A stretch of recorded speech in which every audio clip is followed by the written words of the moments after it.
One person described the power outage as apocalyptic, and many we spoke with called the incident simply scary. We know, was it 2021?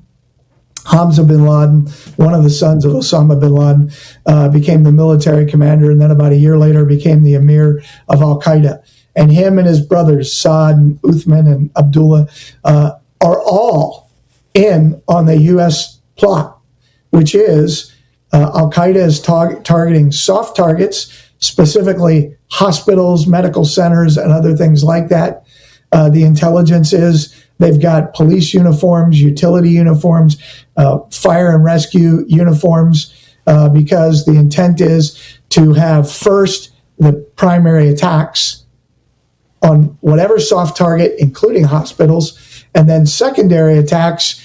But the key is if they attack the hospitals and then are simultaneously doing other soft targets, there won't be anywhere in those cities to take the wounded people. And since we know they have over 1,000 soldiers here, at least, and I'm just talking Al-Qaeda, I'm not talking about all the Hamas, Muslim Brotherhood, Hezbollah, Iranian IRGC forces, just the Al-Qaeda soldiers, just for this operation. All right, when is this operation what kind of a time frame are you? Imminent. Oh, good. You know, all right, so here's and what are the 5 cities? What are the 5 cities?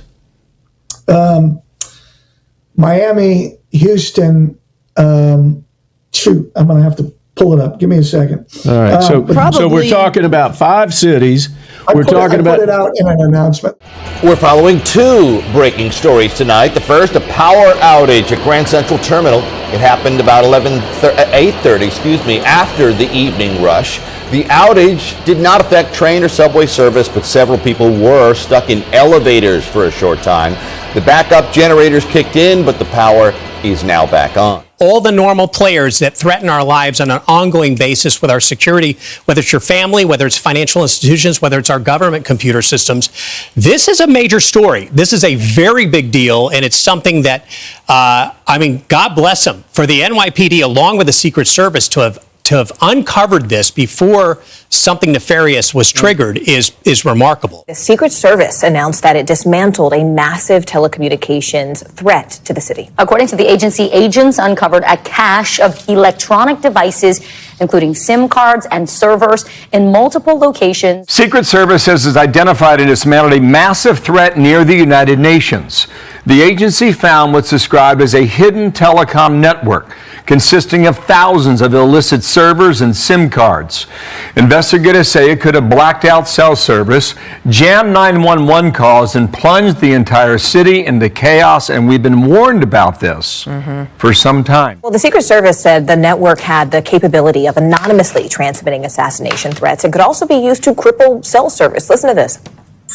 These devices allowed anonymous encrypted communications between potential threat actors and criminal enterprises, enabling criminal organizations to operate undetected. The president coming into town today to speak there, and what the Secret Service found in a normal sweep in advance of this involved bringing in the NYPD, and they found 100,000 servers 100,000 SIM cards that are essentially the ability to mimic cell phones in one area.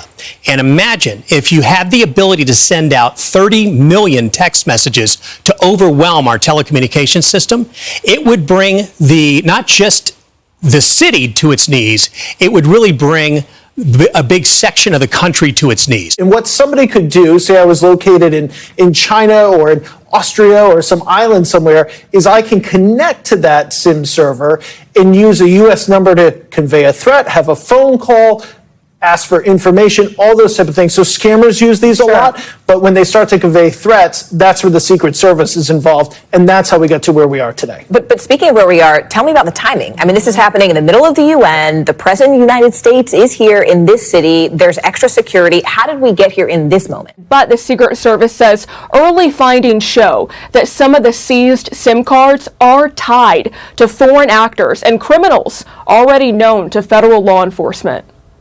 Definitely nation state, foreign governments communicating over that network to known criminals in the United States and known organized crime, known cartels and terrorist groups were using this network to run their communications anonymously and encrypted.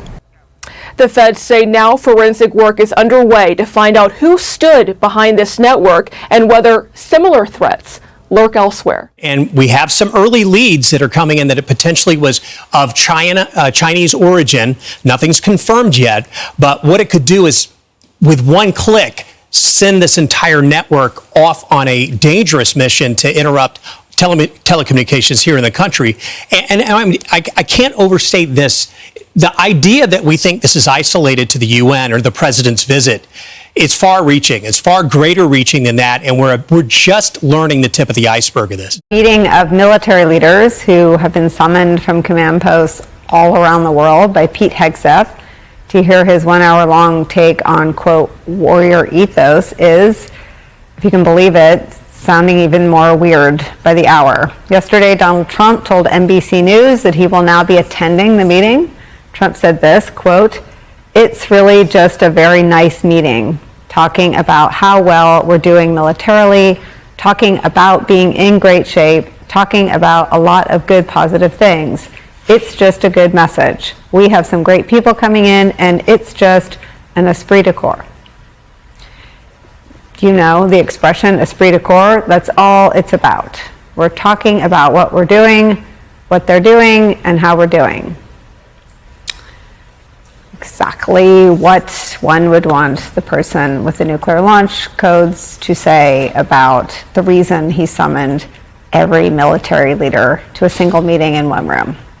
Washington Post is reporting that the event will cost millions of dollars, that it raises military security concerns, and that it runs the risk of leaving top military leaders stranded. Quote, "It is estimated that flying, lodging, and transporting all the military leaders, some of whom will be traveling from the Mideast, Europe, and the Indo-Pacific, will cost millions. The event has also raised security concerns about having all the top leadership in one place, particularly given that Tuesday is the end of the fiscal year, and if the government shuts down, it could leave key personnel stranded from their unit." Christine, the lights are back on, but for about 45 minutes, many commuters inside the Grand Central Terminal were terrified as they reached for the phone to light the way. Now, I want you to take a look at this video right here. It shows commuters in complete disbelief as they navigate the main entrance and the halls in the dark. According to the MTA, the outage happened just before 8:30 p.m. and all power was restored by 9:17 p.m. 5 Metro North Railroad employees were briefly in elevators stopped without electricity. One person described the power outage as apocalyptic, and many we spoke with called the incident simply scary. 10-15 minutes, I would say.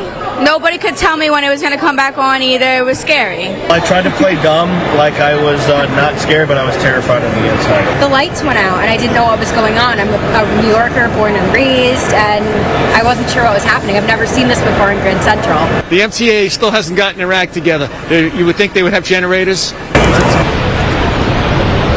And check out this video right here. As the lights come back on, you can see those chandeliers just flickering. The MTA says Grand Central Terminal experienced a drop in voltage to the feeder network and are working with Con Edison to investigate this specific incident. Now, we're told by officials that train service was not impacted, but commuters are being urged to check their Train Top app before they head out the door.